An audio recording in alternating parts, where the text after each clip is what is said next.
S রায় এগিয়ে এসে দাঁড়ালেন রামুর সামনে। বললেন, রামু, পুলকের সেদিনের কথাটা মনে আছে তো? হ্যাঁ স্যার। পুলকের সেদিনের অপমানের জবাব আজ তোমায় ব্যাটে দিয়ে দিতে হবে। পারবে তো? পারবো স্যার। এস রায়ের কথা শুনে ডিএস মুখার্জি আর রাজু মুখার্জি অবাক হয়ে তাকিয়েছিলেন এস রায়ের দিকে। ডিএস জিজ্ঞাসা করলেন, কি ব্যাপার রায়? দুর্গাদা, রামুর সামনে আর পুরনো কথা টানছি নে, ও ব্যাট করতে নামো, তারপর বলবো। এস রায় এই ক্লাবের ক্যাপ্টেন ছিলেন দীর্ঘদিন। এখন ক্লাবের সব দায়িত্ব তাঁর ওপরে। ঠিক 10টার সময় খেলা শুরু হলো। রাজুদার দলের ইনিংস শুরু করতে নেমেছে একজন রেগুলার ওপেনার, অন্যজন ছাত্র। পুলকের হাতেই বল তুলে দিয়েছেন ওদের ক্যাপ্টেন। পিচটা এখনো সজীব, বাউন্স একটু একটু আছে, তবে আনইভেন নয়, দেখে শুনে খেললেই হবে। পুলক গায়ের জোরে বল করছে। ওর একমাত্র লক্ষ্য কত জোরে বল করা যায়। লেন্থ, ডিরেকশন, সুইং এসবের ধার সে ধারে না। যেটুকু সাফল্য ও পায় তা শুধু ওর স্পিডের জন্য। ওর আর একটা বদ অভ্যেস আছে, একটু মার খেলেই ও চার্লি গ্রিফিথের মতো বডি লাইন বল করে। ক্লাবের রেগুলার ওপেনার ফেস করছিলেন, তিনি প্রথম দুটো বল ছেড়ে দিলেন। তৃতীয় বলটা আচমকা বিশ্রীভাবে লাফিয়ে উঠল, একেবারে মুখের ওপর। ব্যাট তুলে তিনি মুখ বাঁচাতে গেলেন। বলটা ব্যাটে লেগে ফিল্ডারের হাতে গিয়ে পড়ল। রাজুর দলের প্রথম উইকেট পড়ল। তখন মাত্র 5 রান। ইনিংসের শুরুতেই উইকেট পাওয়ায় পুলক আনন্দে লাফিয়ে উঠল। উৎসাহ আর আনন্দে ওর চোখ মুখ উদ্ভাসিত। রামুকে দেখে এমন অঙ্গভঙ্গি করলো যেন প্রথম বলেই রামু বোল্ড হয়ে গেছে। রামু গার্ড নিয়ে দাঁড়ালো, লেগ মিডল নিয়েছে। ফুজুদা বলে দিয়েছেন, যেভাবে দাঁড়ালে তোর সুবিধে মনে হবে সেইভাবেই দাঁড়াবে। পুলকের ওভারে এখনো 3টে বল বাকি। পুলক লম্বা লম্বা পা ফেলে ও রান আপের শেষ প্রান্তে গিয়ে দাঁড়ালো। অনেকটা ছুটে এসে বল করে। রোদে ওর পরনের মাখন জিন্সের প্যান্ট আর নতুন শার্টটা চকচক করছে। পুলক ছুটে আসছে। চতুর্থ বল অফ স্ট্যাম্পের বাইরে দিয়ে চলে গেল। রামু পা বাড়িয়ে বলটা ছেড়ে দিল। পরের বলটা গুড লেন্থ থেকে খানিকটা লাফিয়ে উঠল। রামুর লাস্ট মোমেন্টে মুখটা সরিয়ে নিয়ে আঘাত থেকে বাঁচল। পরের বলটা বিমার, ওর গায়ের ওপর আছড়ে পড়ল। রামু ব্যাট দিয়ে বলটা রুখে দিল। পঙ্কজ রায় এইভাবে ব্যাট তুলে আত্মরক্ষা করতেন, কিন্তু ক্যাচ উঠত না। রাজুদা ওকে ধরে ধরে আত্মরক্ষার এই কায়দাটা শিখিয়েছেন। ওইভাবে বলটা রুখে দেওয়ায় পুলক কোমরে হাত দিয়ে খানিকক্ষণ তাকিয়ে রইল রামুর দিকে। তারপর দাঁতে দাঁত চেপে বলল, ঠিক আছে, পরের ওভারে তোকে দেখে নেব। প্রথম ওভারটাই পুলক কোনো রান দিল না। ওর দ্বিতীয় ওভারে হলো একটা সিঙ্গল আর একটা বাউন্ডারি। অন্য দিনের তুলনায় পুলক আজ অনেক জোরে বল করছে। রামুর খেলতে কোনো অসুবিধা হচ্ছে না। ও শুধু দেখে দেখে মারার বল পেলেই মারছে। ও অক্ষরে অক্ষরে ডিএস মুখার্জির নির্দেশ মেনে চলেছে।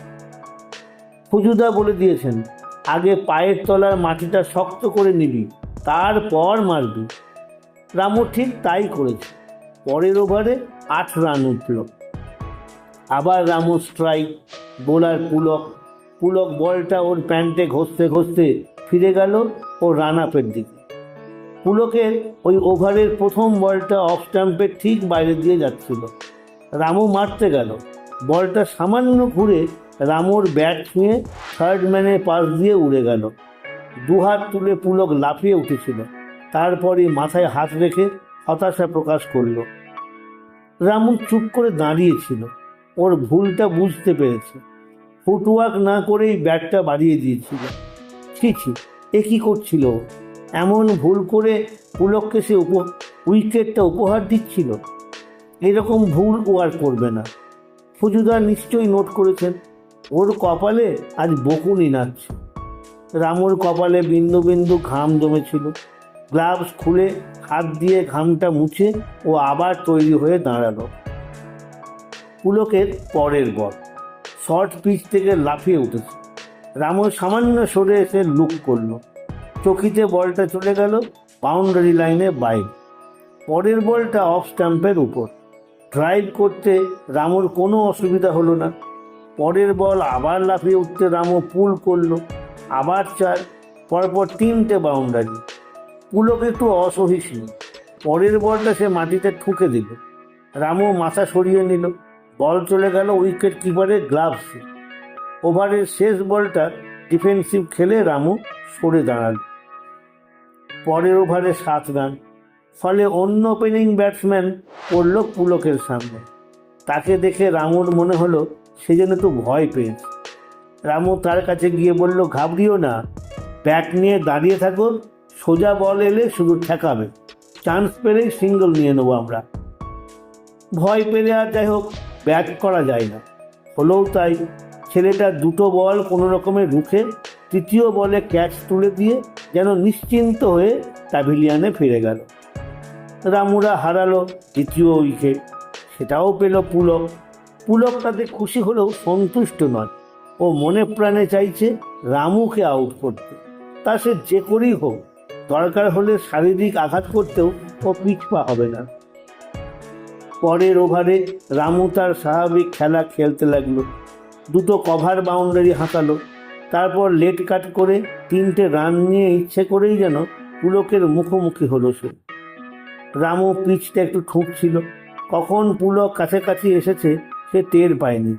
বলে গেল, যত পারিস পিচ ঠুকে নে, আর চান্স পাবি নে, এইটাই তোর শেষ ওভার।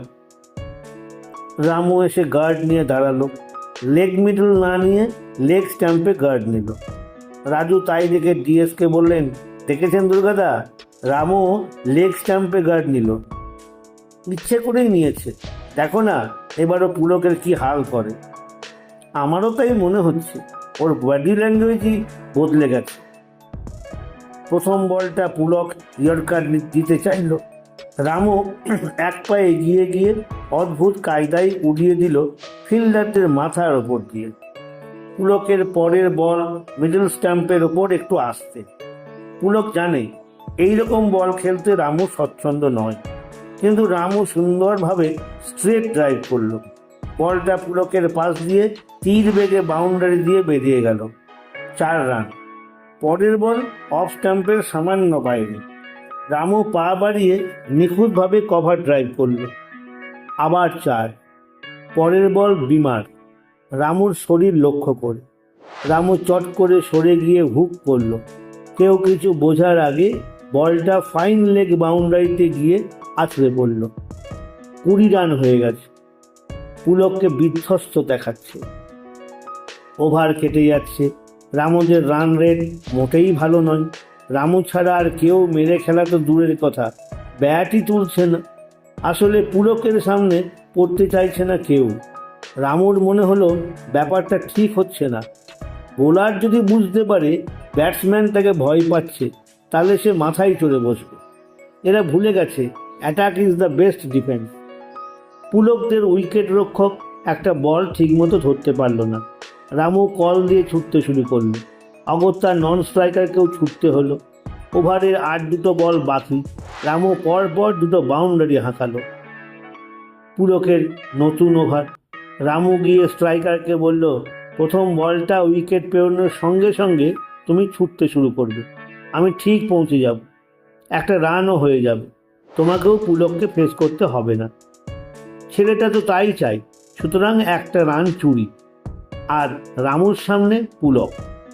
শুরু হলো ব্যাট বলের লড়াই।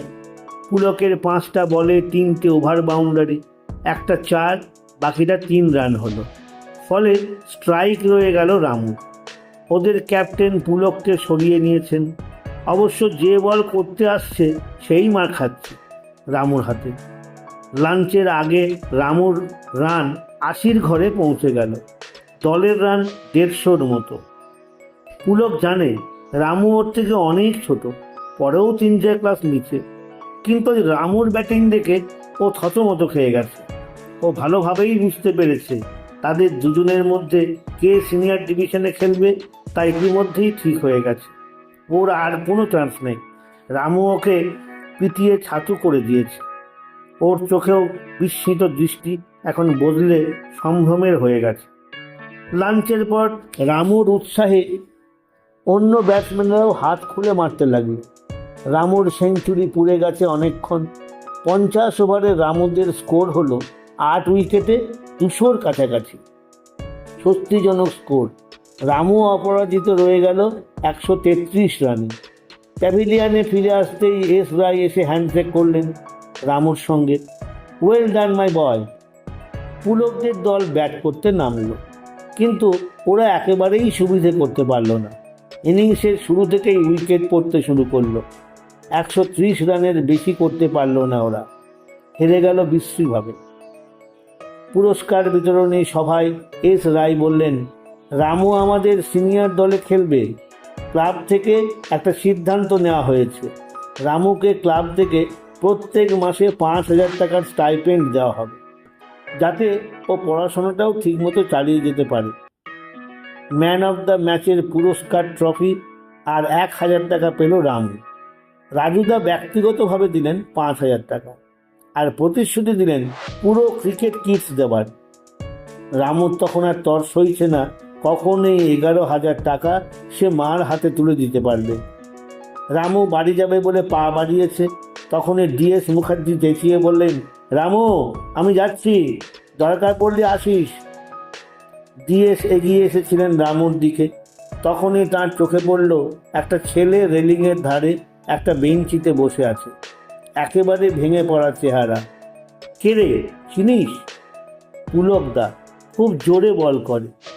ও হ্যাঁ, মনে পড়ছে। তুমি একটু চলো না আমার সঙ্গে। কেন?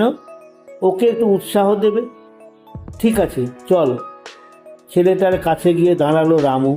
পুলক খেয়ালও করলো না। রামু কাঁধে হাত রেখে ডাকলো, পুলকদা। এ কি, তুই আমায় অপমান করতে এসছিস? অপমান নয় পুলকদা, তুমি অত ভালো বল করো, আর একটু শিখলে দুর্ধর্ষ হয়ে উঠবে। জ্ঞান দিচ্ছিস? না না, যদি শেখো তো বলো। কে শেখাবে? DS Mukherjee. Durgashankar Mukherjee, great first bowler of Bengal. উনি কেন আমায় শেখাবেন? ওকেই জিজ্ঞাসা করো, ওই দেখো উনি এসেছেন। ডিএসকে দেখেই পুলক লাফিয়ে উঠল।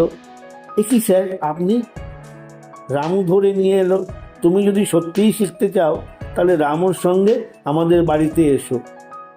রামু, তুই আমায় নিয়ে যাবি? নিশ্চয়ই। পুলক জড়িয়ে ধরল রামুকে। দেখে হাসলেন দুর্গাশঙ্কর মুখার্জি। বললেন, রামু তুই তাহলে ওকে নিয়ে আসিস।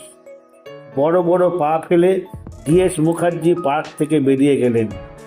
পেছন পেছন রামু আর পুলক। আমার কথাটি ফুরলো, নোটে গাছটি মুড়লো। আমার কথাটি ফুরলো, নোটে গাছটি মুড়লো।